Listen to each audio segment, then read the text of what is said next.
budget was $5.4 billion, that's with a B, dollars.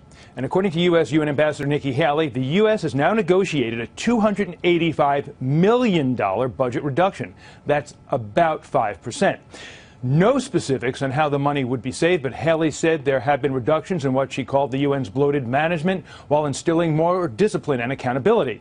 In a statement released by the U.S. UN mission, Haley said, and I quote, "The inefficiency and overspending of the United Nations are well known. We will no longer let the generosity of the American people be taken advantage of or remain unchecked. This historic reduction in spending, in addition to many other moves toward a more efficient and accountable UN, is a big step in the right direction."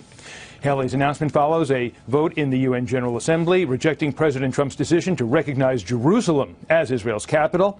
After that vote took place, the president threatened to cut funding to countries that voted against the United States. Ambassador Haley warned that the U.S. would be taking names, and true to her word, late last week, Haley announced that 64 countries that did vote with the U.S. will be invited to a or did not vote against the U.S. will be invited to a post-New Year's party. On the list of attendees, Togo, Micronesia, as well as Guatemala. Guatemala, by the way, just announced that it is going to be moving its embassy to Jerusalem.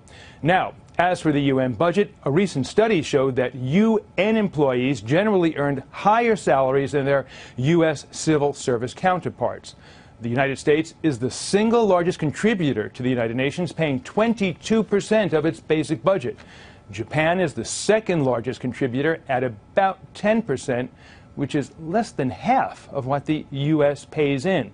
And very quickly, Leland, on the complete other side of the spectrum here, 31 countries contribute the bare minimum, which is 0.001%, or about $28,000 a year towards the UN budget.